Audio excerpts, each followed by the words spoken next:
The average person doesn't know it, but vampires have been coexisting with humans since the dawn of time. In the old days, things were much more simpler. Humans and vampires just hunted each other. But in modern Los Angeles, Boyle Heights has fought hard for its safety and has managed to strike up a truce to maintain peace. Vampires has gone into hiding, while the general population now believes them to be fictional. They've become rich and powerful, as there's a human group that will always protect them as long as they stick to the 3 rules. Don't let anybody know that they exist, don't feed on the unwilling, and never ever enter Boyle Heights without permission. One evening, Maria is doing her laundry at the laundromat when she's suddenly startled by her boyfriend Jay. Jay has come to pick her up to spend some time together. As they leave together in his car, a mysterious vehicle starts following them. Jay recognizes it and worries because they are not supposed to be here. He stops the car at the red light and takes out a gun from the glove compartment. The other car stops next to him, revealing the driver to be a vampire called Victor. After the two men stare at each other for some seconds, Jay accelerates as soon as the traffic light turns green and parks by an abandoned building before telling Maria that he needs to warn his guys and that she should leave with his car. Jay kisses Maria and enters the building where he finds many members of his crew dead and hanging from the ceiling. He quickly comes back out when he hears the sound of someone breaking into the car window, only to find that the car door has been ripped off and Maria has been taken. The next day, Jay's brother Benny is asleep in class, earning a laughter from his classmate when the professor wakes him up. After class, he finishes some papers he sells for money and buys a piece of equipment for his mixer. When he makes it home, he says hi to his grandmother before going to his room to work on his music. He's then interrupted by a raising voice coming from another room. When he goes to check, he finds Jay arguing with someone on the phone about reliability and Maria, but he hangs up right before he sees his brother. He asks him to hang out tonight, but Jay turns him down because he'll be busy. Jay also mentions that nobody will be covering his car for the night. Benny jumps on the opportunity since he needs the extra money, but Jay refuses to give Benny the job because he's a bad driver.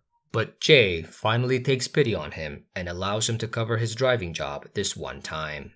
There are many rules he must follow to get the job. He must wear a suit, not scratch the car, not play the music too loud, and pretend to be Jay since that's what the license and registration says. Jay also shows Benny how to start the car just by pressing a button on the keychain. Benny goes to Beverly Hills to pick up 2 women, Blair and Zoe. They give him 5 addresses, telling him that they need to hit every single one of those parties tonight and arrive at the last location by morning. On their way to the first party, the women make Benny play games with uncomfortable questions like sleep with, marry, or kill. He does his best to answer them without looking unprofessional. When they make it to their first destination, Benny notices how they enter the building after getting a special button scanned. Meanwhile, Jay's talking to a friend about feeling guilty over breaking peace after 3 generations. His friend points out that it's Victor's fault for breaking the rules. The two of them get their weapons ready as the rest of the group arrive. They collectively decide that they have to find Victor and kill him before morning comes. At the party, Benny has fallen asleep inside the car and wakes up when he hears a scream. Curious, he gets out of the car and steps on something on the ground. It's one of those special interest buttons, which he picks up and keeps for himself.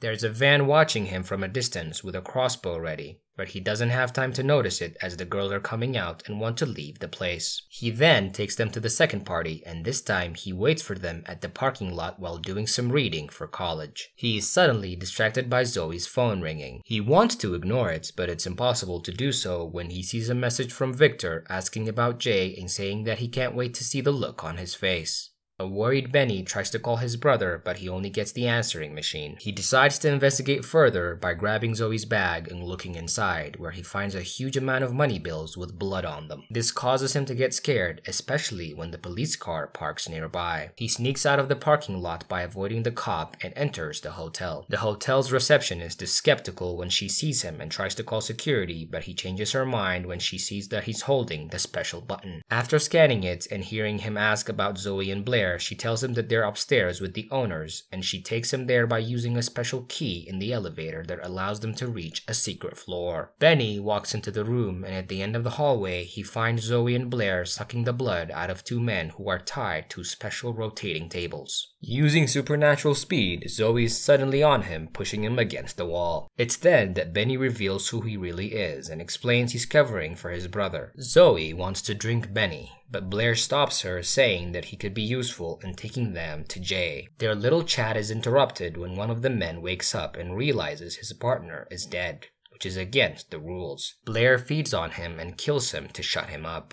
Getting real scared, Benny runs back to the parking lot where he tries to tell the cop about what he just saw. When he mentions the murderers, the officer puts him in handcuffs and tries to push him inside his truck. But he lets him go when the girls return and say Benny is theirs. The cop knows about the Vampire Society and is aware of the rules, so the girls just tell him that Benny misinterpreted what he saw, and they leave with Benny. When he tries to send a text asking for help, Zoe takes his phone and destroys it. Moments later, Benny's driving the girls around again. He tries to escape at a red light, but Zoe uses her speed once more to send him back to the car. Meanwhile, Victor is at his house drinking blood from a tap that is connected to various prisoners held in glass cages. After taking a selfie with them, Victor leaves in his car and goes to his boss's house, where he meets with vampires Ava and Grace, who accuse him of violating the rules. They also tell him that he must now be killed for his actions. Victor confesses that he's tired of being the middleman and feeling like he has no freedom because of truce, which is why he sent 2 girls to kill all vampire bosses. Everything belongs to him now, and Ava and Grace are merely next on his list of victims.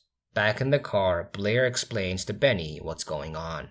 Zoe is Victor's girlfriend. She and Blair manage money at different businesses. Since Victor is sick of not having any real power, he's now making their move. There are 5 bosses that control most of the majority territories of LA, and they must take them out all in one night not to be caught. Jay is the leader of the crew that protects the city and knows how to kill vampires. Victor tried to use them to kill the boss, but since Jay turned him down, the idea was for the girls to hire him and take him to Victor at the end of the night. He won't tell Blair where his brother is, so she drops the question and shares a joint with them instead. In the meantime, Zoe's on the phone with Victor, who just finished killing Ava and Grace. The plan is going along nicely, and they think they can make it, but Zoe tells Victor they've got the wrong driver. Victor tells her that he'll take care of Jay and that she should keep Benny as insurance. Jay and his crew visit one of the bosses, Yayo, because Victor might be targeting him. They find a mansion full of vampire bodies, and only Yayo himself has been left alive. He tells Jay about Victor's plan and that the girls did this to him.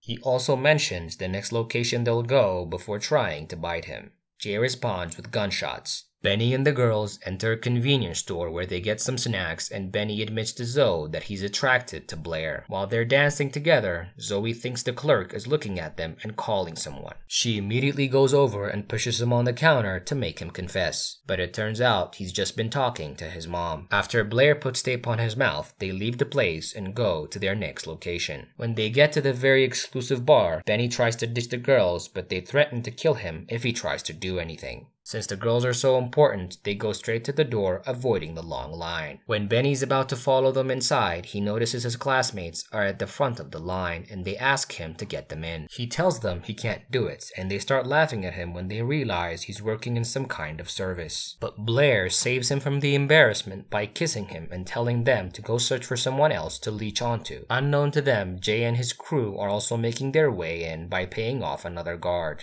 Inside the club, Benny and the girls enter a secret room but couldn't find the vampire boss. Instead, there's a vampire hunter waiting for them with a crossbow. Since the truce has been broken, anyone can kill the vampires. Zoe tries to threaten him, but the guy calls for his armed team to enter the room. When he gives the men the order to kill the girls, Benny hits him with a bottle of champagne, creating a distraction that gives time for the vampires to kill the entire team. The 3 of them leave the club and are seen by Jay, who tries to follow them to save his brother. Jay is stopped by another vampire, but he doesn't hesitate to kill him with a special knife that burns his entire body. When he leaves the club, a vampire hunter tries to convince him to join their team. He refuses by telling her that he only wants Victor and doesn't want to kill the entire race. As they leave the area, a cop stops them to tell Jay Victor is waiting for him. Benny drives the girls away while dodging shots from the hunter's crossbows and takes them to his grandmother's house. When she notices Benny's wounded hand, she drags him into the kitchen to give him stitches and a bandage. Zoe goes to the bathroom to call Victor and report their progress. house. Benny retrieves one of Jay's knives from the box. When he goes to his room, he finds Blair listening to music. He tells her about his dream of making it big with his work, and Blair tells him the story of how she met Zoe in the 70s. She was the one that turned her and gave her this new life. Now that they've bonded, Blair wants to leave Benny behind, but Zoe refuses. It doesn't matter anyway because Benny wants to go with them. Jay meets with Victor in an empty restaurant. Victor admits to killing Maria. After some chatter about the broken truce, Jay shoots Victor in the head, but this doesn't kill him. Benny and the girls go to their last location, where they meet the final boss, Rocco. After he invites them in, Zoe starts seducing him, at which point Blair and Benny leave them alone to sit by the pool. The two start making out after sharing another emotional talk, but Blair interrupts the kiss to confess Victor has kidnapped Jay. Inside the building, Zoe tries to stab Rocco with a knife, but Rocco knew what they already came for and had already called for backup. While the girls get in a fight, Benny runs outside and gets the car ready. A wounded Blair and Zoe get in the car after they fight off more hunters. The sun is almost out and Zoe needs blood to heal, so Benny drives them to their last location, which is Victor's home. Blair takes Zoe inside after forbidding Benny to follow her because he might get killed. But Benny refuses to leave because he's worried about his brother, so he sneaks inside after the girls are out of sight. He enters the house with a bat in hand and finds the prisoners that are getting their blood drained out. He sees Jay among the prisoners. He tries to break the glass. This is when Victor finds him and takes him upstairs where Zoe is getting a blood transfusion. Benny tries to make a deal. He wants them to take him and let Jay go. When Benny thinks Victor's distracted, he tries to kill him with the special knife. Unfortunately, Victor is too fast and stops Benny without effort.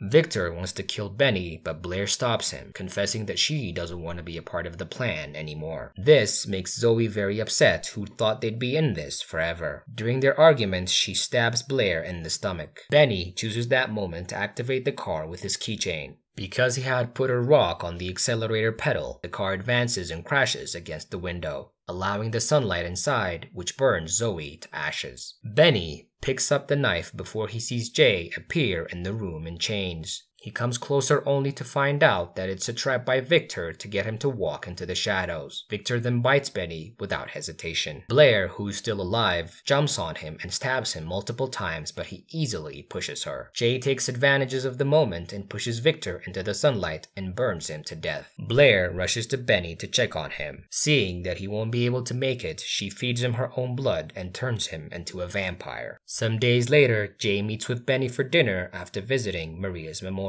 Benny says he won't forget who he should fight for when chaos takes over the city. He leaves after giving Jay a bag full of money. Weeks later, Benny tries to study at the library but keeps getting distracted by the sound of a woman's pulse. So he leaves the building only to come across his classmates outside. They try to check on him because he's been missing for a while, but he tells them he's fine. And he leaves them speechless when Blair stops by to pick him up in a fancy car. That was the recap of Night Teeth. Thanks for watching till the end. We hope it was worth your time. Don't forget to like the video and subscribe to our channel for more entertaining movies. Stick around and watch our other recaps on screen. See you on the next one.